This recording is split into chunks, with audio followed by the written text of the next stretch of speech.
Okay, we'll start. Hari Om, Sri Gurubhyo Namaha. Hari Om.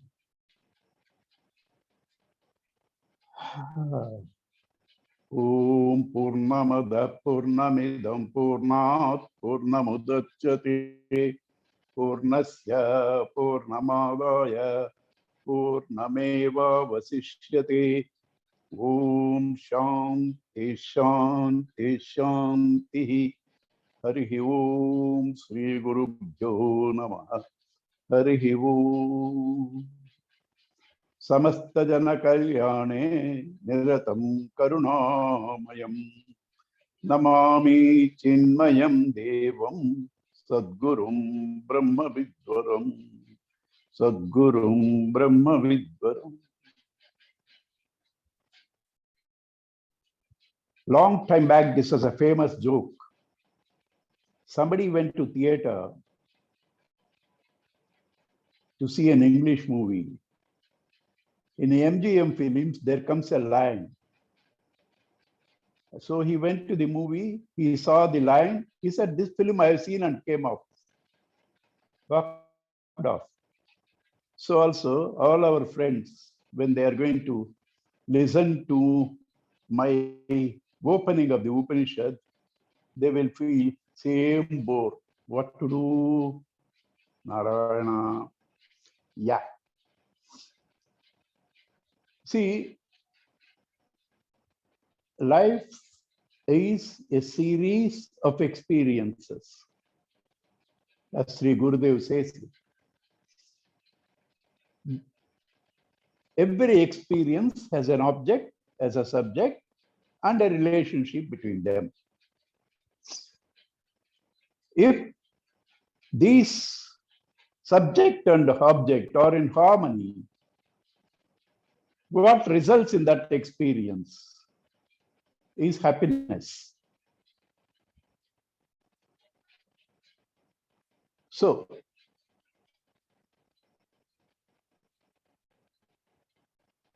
in all our life, transactional life, there is an object, there is a subject, there is a relationship, and they should have harmony. So now, for this, we have a lot of technology developed, science developed to give us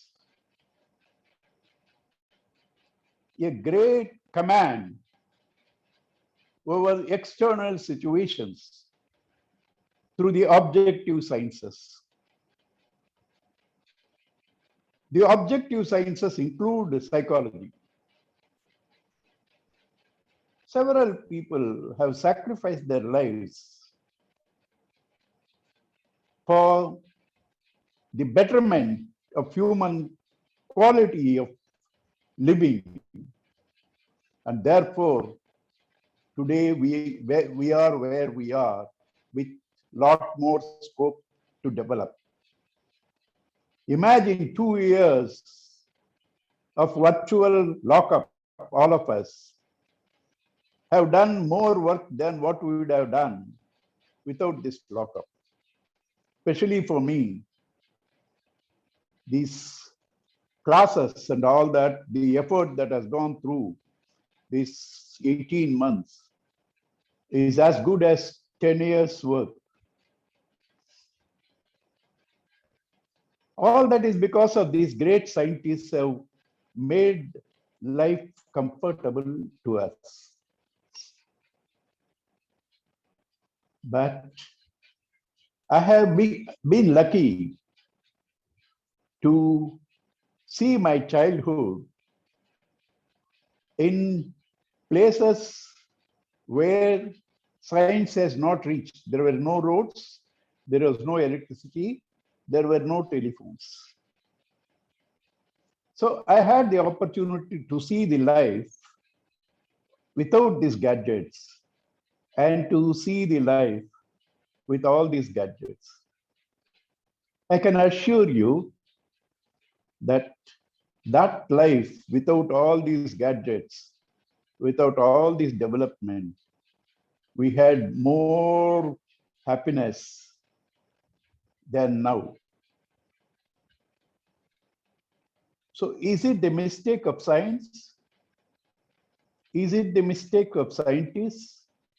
No. I bow down to all the scientists. They are almost rishis. Only thing is what they knew. They knew the objective world. They tried to improve it for our happiness. So it is not their mistake, not the gadgets. We did not know, or we do not know how to keep the right relationship. In the olden days, where these gadgets were not there, nothing was there, people entirely relied on mutual relationship, friendliness, love. And therefore, that life was much, much, much happier. Today, you have the gadgets.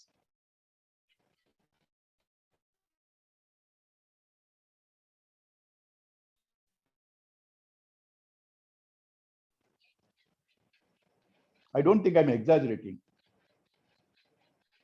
right? So that has become our life. We are more friendly with the gadgets than human beings. So therefore, envisaging this type of problem of human dependence on the external world for their happiness, ignoring the subject, the masters, the great masters, the compassionate masters have given us the subjective science called philosophy, religion.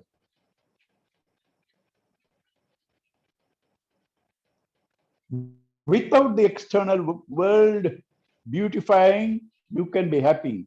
But without this inner maturity, understanding, and happiness, the external world, in spite of everything, cannot give you peace or happiness.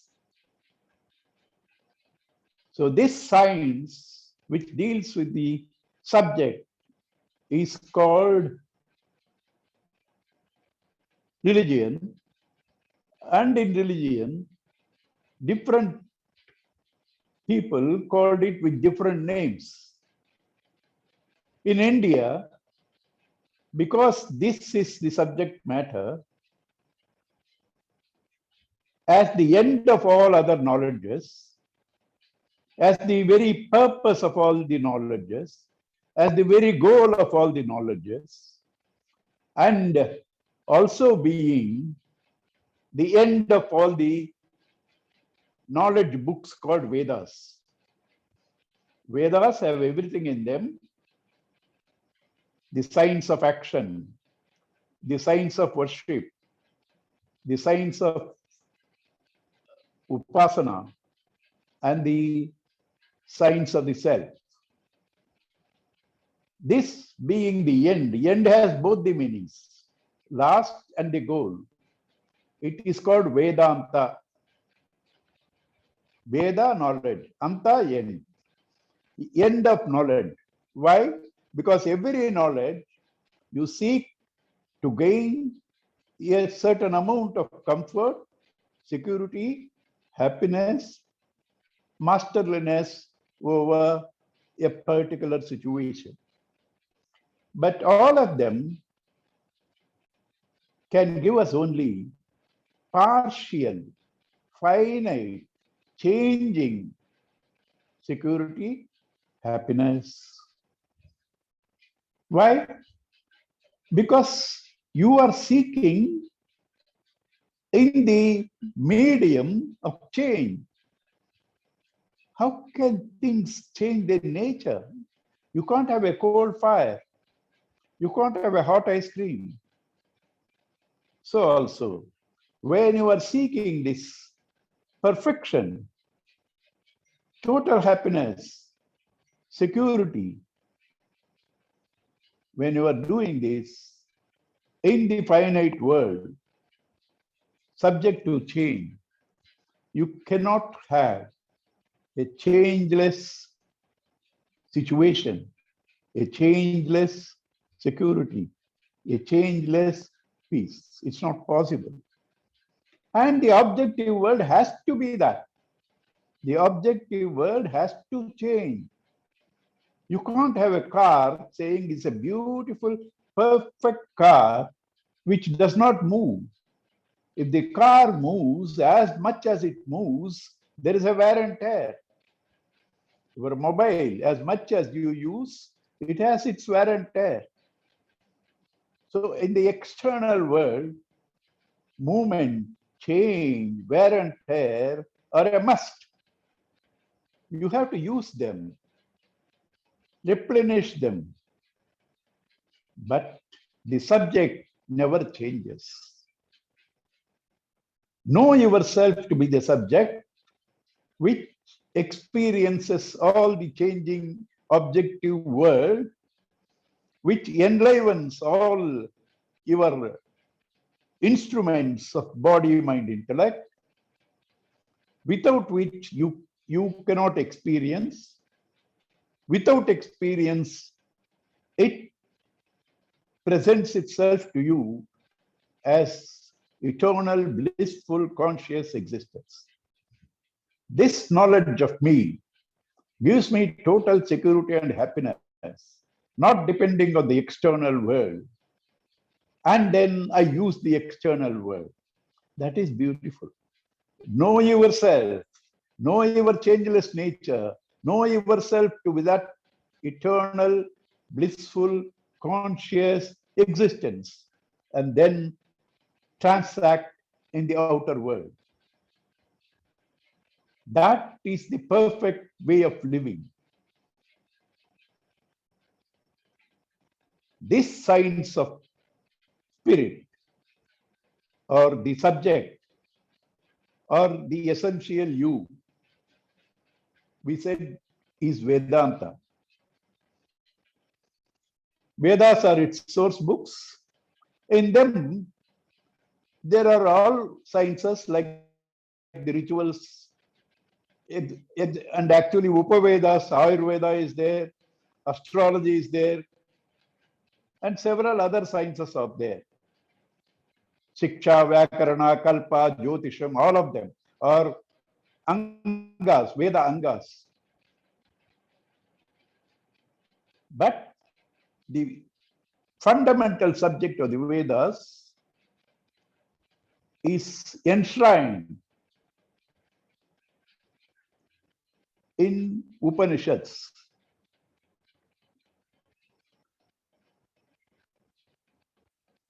Upanishad has two meanings, both given by Sri Gurudev. He has given both. Most of the traditional people will give only one, but you need both, because a lot of people cannot understand two technical details, but they also should get the benefit.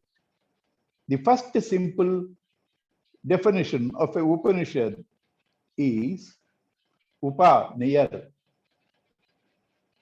Ni, below, Shad, sit. Near, below, sit means the student should be in closeness with the teacher mentally. He should not sit before the teacher and think of the dinner. Such people are not yet ready for the Upanishad classes. They should prepare themselves through selfless activity, purify themselves, and listen to small doses of Bhagavan's Leelas, Mahima, develop devotion, integrate the mind and intellect, then they will be able to understand the Upanishads. So these Upanishads Upanishads, therefore, needs proximity of the student and the teacher, means proximity of the minds. Similarly, knee down means, student sit down means, like water, knowledge flows from upper realms to the lower realms. Why? If you are not having the attitude of surrender, attitude of submission, the ego is in play. The ego obstructs the free flow of knowledge from the teacher to you.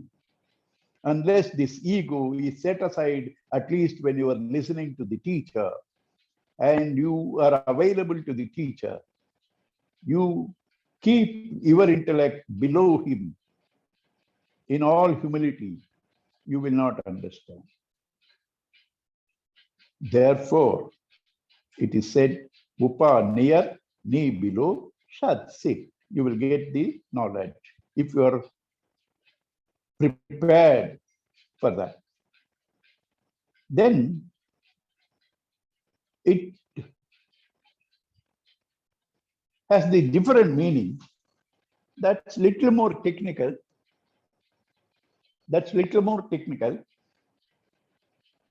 But you see, whatever is difficult for you, you just leave it. You don't need it. Like even I may refer to a lot of Sanskrit. If you don't understand, leave them, because every Sanskrit word I tell will be translated. Just take what is applicable to you to live a good life. Rest, you go beyond them. So, Upa, the other meaning, is again near, knee, definitely, Shad, that which loses, that which takes you, leads you, that which destroys the ignorance, that which, by loosening your cords of dependence on the external world, bringing detachment, destroying the ignorance of your real self, takes you to the goal that is called Upanishad.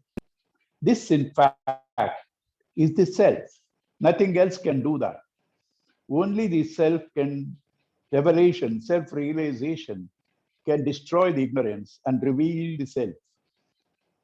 But as Gurudev says, we are normally say the vehicle in the name of the destination. Delhi is standing on platform number 4. Right? Like that. In airport also. Dubai is standing in near gate number 8. Like that. If Dubai is standing near gate number 8, why do you have to get up the plane? So that's the style.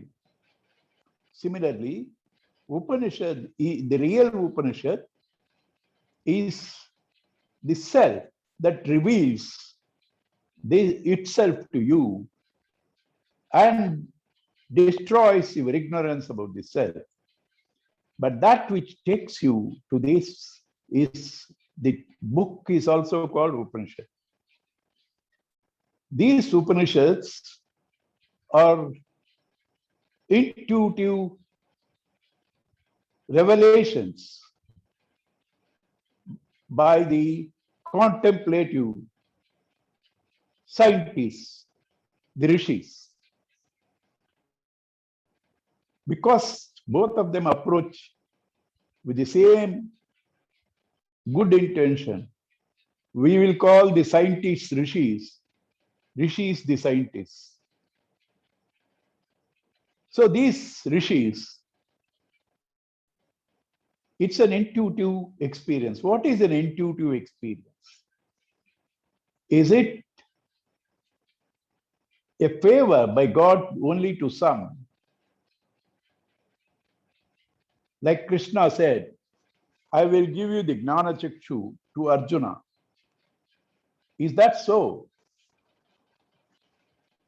Is it a favor? Is it an obligation? Only some are fit to it. No. It's a faculty consciously developed. How? The best example, I'm not able to find a better example than this, so I go on repeating it. Of course, heard from Gurudev only.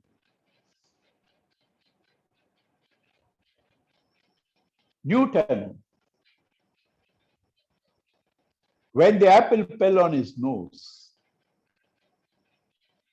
25 years or something like that, went on thinking why the apple should not go up.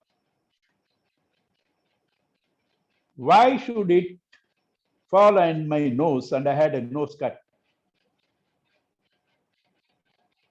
And if he had thought about it in a number of years, he wouldn't have got the answer. He had the passion to know that. So with that passion, continuously thinking about that becomes contemplation.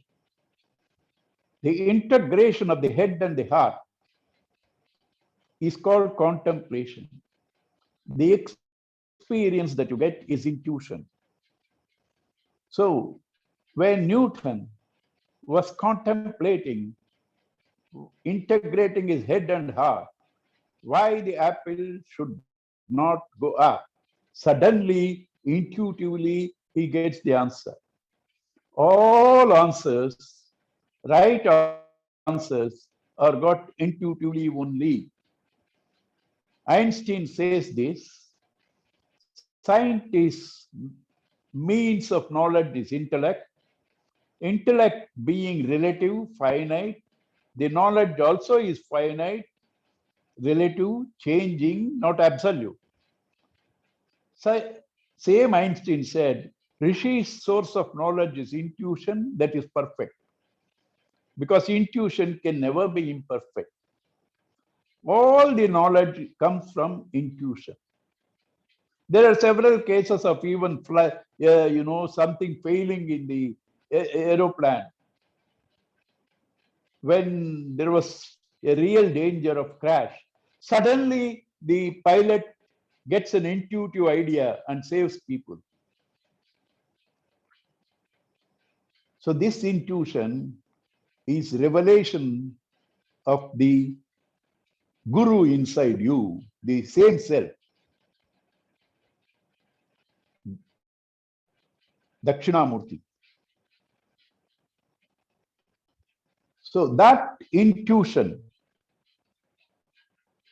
is the basis of this Upanishadic experience, which needs the integration of the head and the heart. Means what? There are a lot of people who like to go on dissecting, logic after logic,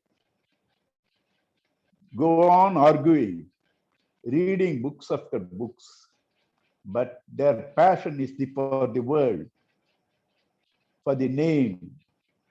They are seeking, even through this pursuit, recognition. Oh, you know how much he has studied? You know him? Oh, you. That's all he wants. He will get only that. What he wants, he will get. So if there is passion to know God, to experience God, and there is intellectual exploration, he gains the intuitive experience of the self, himself, the consciousness, the existence, the bliss, the God. Right? So this is called an Upanishad. These Upanishads were plenty, thousands, but in time lost. Right now there are about 200, but 100 of them have been authenticated in an Upanishad called Muktikopanishad. Out of them, 11 or 10 have been called primary Upanishads. For this reason, they've been commented by all the three Acharyas, Sri Shankara, Ramanuja, and Madhva. Since they have three commented on the 10, they are called primary Upanishads. Why only 10? Because all other Upanishads convey the same topic. There's nothing new. Therefore, they stop there. Out of that, our book is called Isavasya Upanishad. These rishis, when they say the whole world is unreal, God alone is the essence of this entire world. There's nothing other than God. How do they seek recognition, wanting a name, and write their book written by so and so? They don't care. And the books were also not written. They came from mouth to mouth, because in those days books were not available. And they didn't write also their name. So the books were called with different names according to the person first named it. Sometimes it's through a particular style, like Mandukya Upanishad. It jumps like the frog. Also, they say there was a rishi called Manduka. Taittiriya Upanishad, there is a story behind it. Prashna Upanishad, because questions. Kathopanishad, they say it's rishi by Katha. It's not Katho because it's a story. No, Kathopanishad. Brihadaranyaka, because it's the longest or the largest. Like this, different names have been given. Our Upanishad is called Isavasya because the very first word starts with Isavasyam. Isavasyam means the world should be covered by the Lord. The world should be clothed by the Lord. The world should be enveloped by the Lord. So what are you going to do? Pick up the Lord and spread him on the world. You are going to cover it. You are going to clothe it. You are going to envelop it. So there is a world, there is a Lord, and the Lord will cover the world. No, sir. No. Because these Upanishads are born in intuition. Their language is also slightly different from what we are used to. They were not the products of intellect.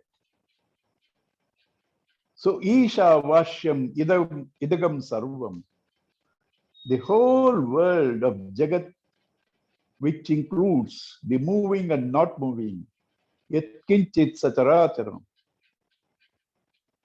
This world should be covered with God means the world is essentially nothing but God. It's covered by names and forms. Like the waves and the bubbles are nothing but water. The dreamer is nothing but the waker. As a dreamer, there are several challenges. To end the dream, bring out the waker, and that waker will cover the dream world. To end up the birth and death of the waves and the bubbles, bring out the water, cover that with the names and forms. That will end the birth and death of water.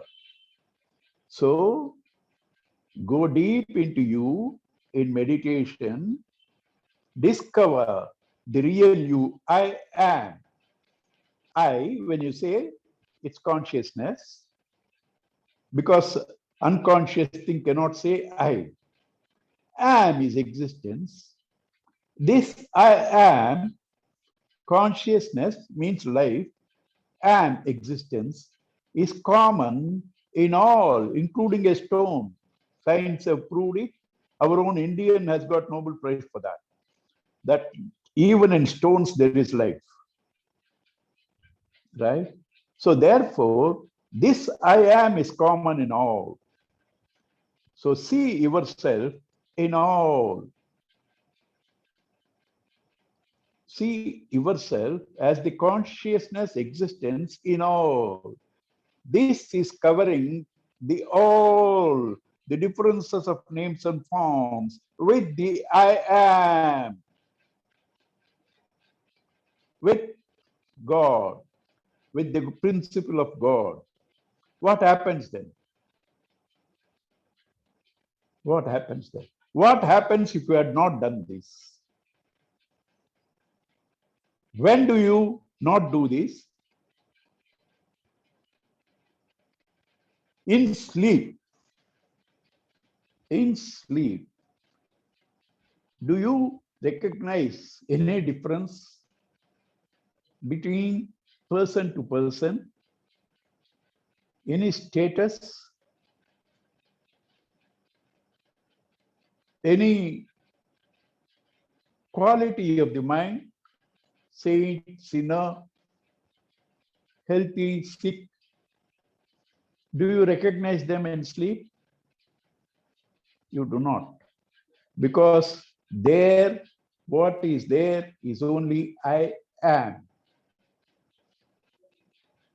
It's not a negative state of nothingness.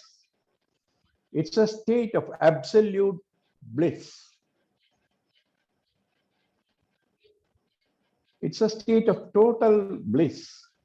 So what are there in sleep? I am and bliss. I, life or consciousness, am existence, bliss, Ananda, Sat, Chit, Ananda. This is the real you in sleep. In this, there is no difference between a saint, a sinner, a king, a beggar, a healthy man, or an unhealthy man.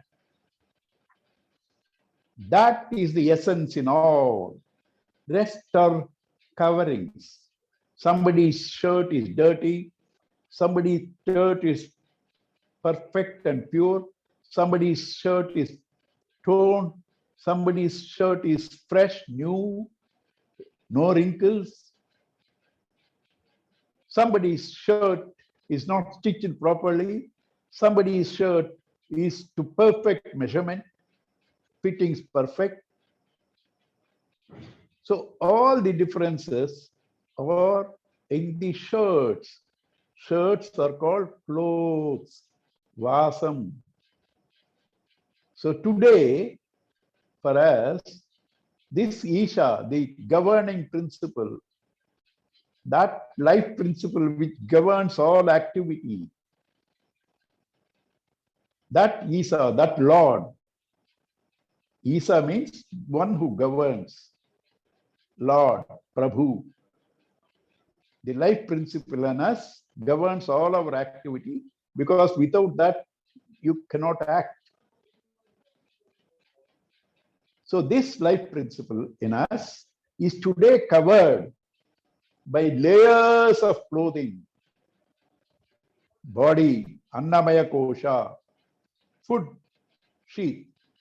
Then Pranamaya Kosha, one more shirt, vital air. Manomaya Kosha, one more shirt, mental sheath. Vijnanamaya Kosha, one more shirt, intellectual sheath. Anandamaya Kosha, your subconscious mind, your inclinations, your total prejudices, vasanas. That's one more shirt. Behind that is this consciousness. So this consciousness is covered by these 5 layers, shirts, and hence it is not seen. Therefore, you seeing your shirts, sometimes when it is perfect, you are happy. When it is torn or has wrinkles or dirt, you are not happy. Can you get a perfect shirt ever, which will never be soiled, which will never be torn, which will never have wrinkles? It's not possible in the shirts. There cannot be perfection in the world.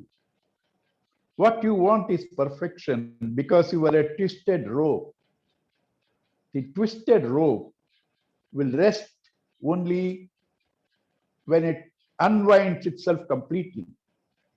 You and I, today, because of these shirts, lost in the identification of these various shirts, imperfections, experience those imperfections. Therefore, continuously, like a twisted rope, searching for that perfection. But where you are searching? You are searching in things that can never be perfect. All things, all objective world, all perceptions are because of space. If there is no space, you cannot perceive a thing because it has no boundaries.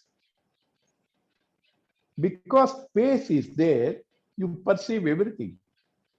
So space is the known, visible cause of the universe. And when you see the space, when there is a momentum, see the head, see the foot, you shift from head to foot, however minute it is, there is time. The combination of the space and time is the world of names and forms that you are seeing. Space, time belong to the mind because when you sleep, you are not conscious of the space, of the time. So they belong to the mind. Mind, being a product of time and space, is finite. And you have identified with that finite thing and experienced the limitations of that and suffer. This mind, being a product of time and space, seeks itself perfection through what it can see. The mind can only see through the senses, the perceived world of names and forms. So it only sees differences. It only sees change. How can you see change? Search for the changeless in the change, in that which is continuously changing. The mind's job is to emphasize on the difference, is to go on judging. And this mind, since it asserts the individuality, the differences, is the cause of all our sorrows, is the cause of all our fears. In sleep, you have no sorrow, you have no fear, because mind is not there. In security, sorrow, fear, all are experienced by the mind. This mind itself is a myth. If there is an absolute mind, which is not a myth, it should be same in me all the time, and it should be the same in all. Even in me, it goes on changing. And no mind is the same in the other person. It has no reality of its own. It's purely sustaining itself on perceptions based on time and space, which are again illusions. So in the illusory world, through the illusory mind, you are trying to seek the perfection. Hence, it's never possible. If there is no perfection, there is no meaning to life. There is no goal to be achieved. All people will not be struggling for this. Where there is always a universal search, it is got an answer. Universal search is for food because you are hungry. Therefore, it has a relative reality. Universal search is for happiness. Therefore, it has a reality. Universal search is for knowledge. It has a reality. Since universally we are searching for this perfection, it has to be there. But it is not in the places where you are searching. It is not in the shirts. It's in the owner of the shirt who is experienced every day by you as Brahman in your sleep.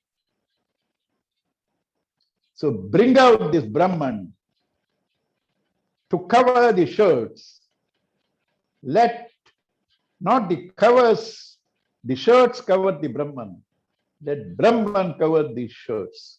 That's called Isavasyam. Let not the shirts cover Brahman. Brahman, let him cover the shirts.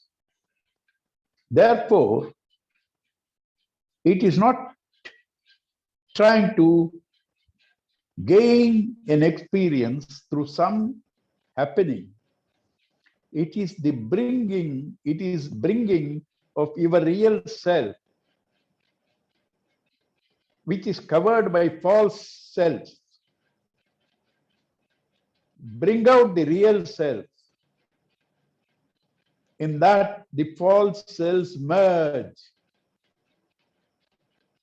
When you wake up, the entire dream world merges in the wake up. As long as you are dreaming, the dream challenges are unavoidable. You cannot find a perfect, foolproof answer in the dream world. Wake up. You discover dream world is not real. You cannot find an answer for all your problems in this dreamy, illusory world of experiences. As the ego, identifying with the shirts. Wake up, discover yourself to be that blissful self. Then you will see the problems themselves were imagined. If there are solutions to problems, they are products of time and space. Anything that's a product of time and space is finite. And hence, one solution leads to another problem.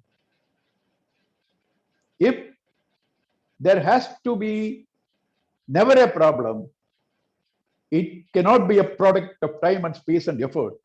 It has to be there all the time. It's not known to me now. It has to be known by me. That is Brahma Vidya. Physical sciences, outside sciences, objective sciences need effort to gain something, though it is finite, for it to be useful, which always has its after effects, pain. This world of experiences is full of pain. Dukkha yonayaha. They are all wombs of sorrow. Dukkhalayam. They are abodes of sorrow. Ashashvatam. Not permanent.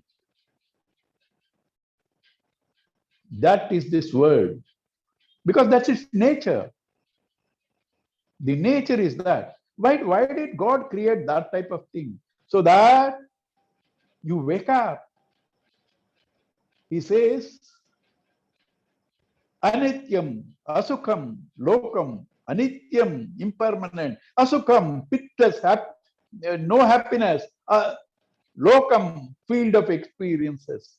Imam Prapya, having caught in this, Bhajaswamam, you try to invoke me, in which am hidden here now. I am suffering. The Lord is crying. I am suffering. Wake up, he says. Anityam, Asukam, Lokam, Imam Prapya. So he is giving you pain so that you wake up. As long as you are dreaming comfortably, you won't wake up. When the dream tiger pounces on you, you will wake up. So also the Lord gives you challenges and troubles and problems to wake up. He's not a sadist.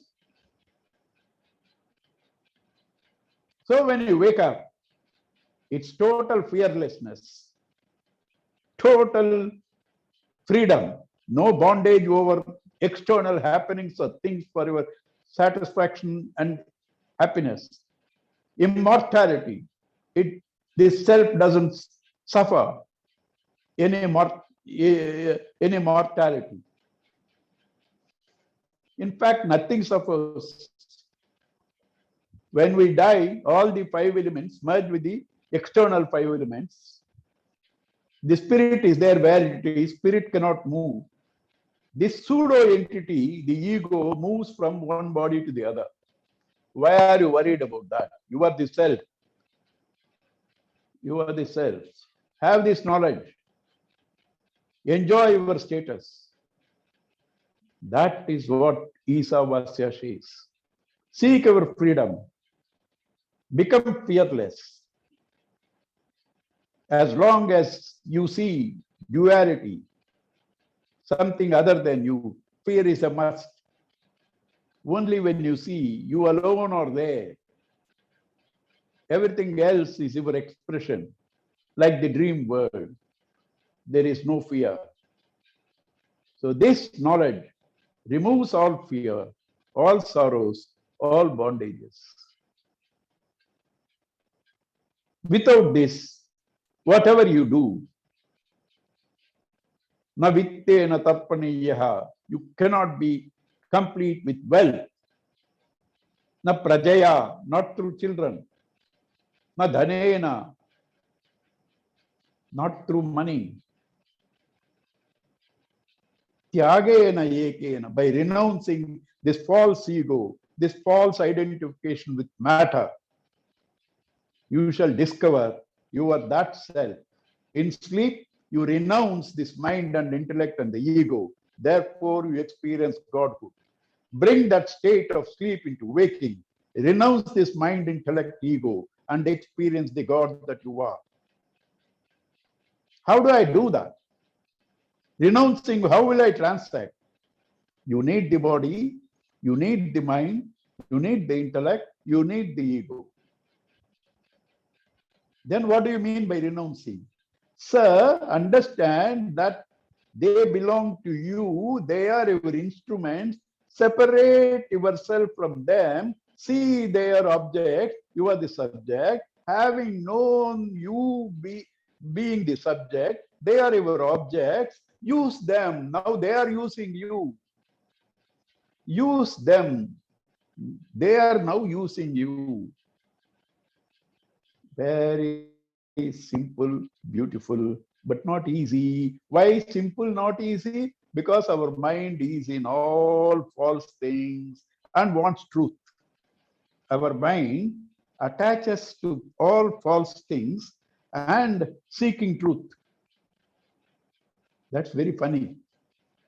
So I think our Guruji has said, canvas for Brahman, vote for Maya. Canvas for Brahman, vote for Maya. You want perfection, but court imperfection. You want immortality, court mortality. You want knowledge, court products of ignorance. You are completely undoing your own self. You are your own enemy. You are your own enemy. Nobody else is your enemy. The world is not capable of giving you sorrow. The world cannot tyrannize you. The world cannot boss you. You are the boss, Isa.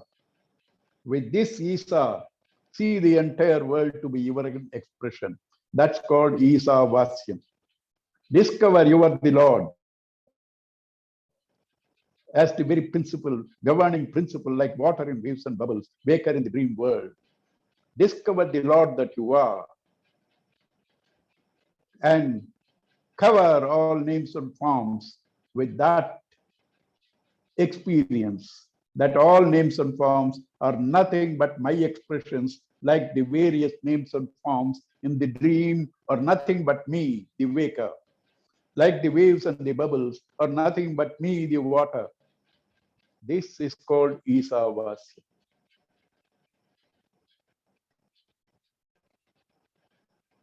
In this state, there is no fear, there is no death, there is no sorrow.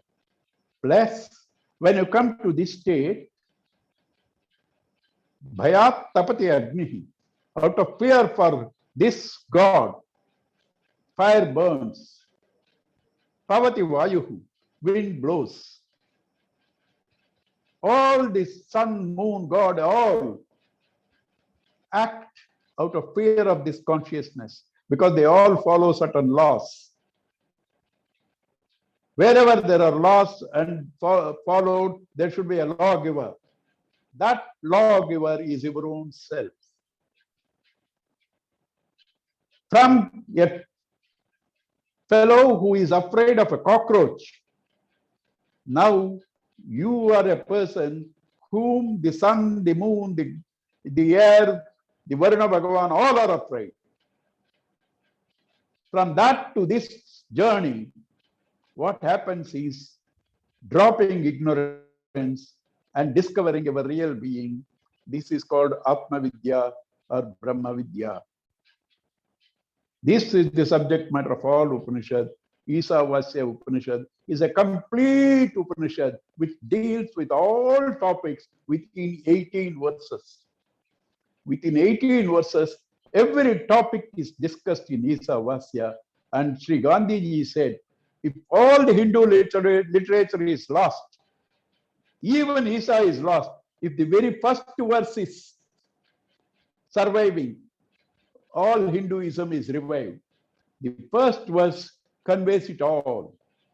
We shall see that tomorrow. Thank you. Hari Om.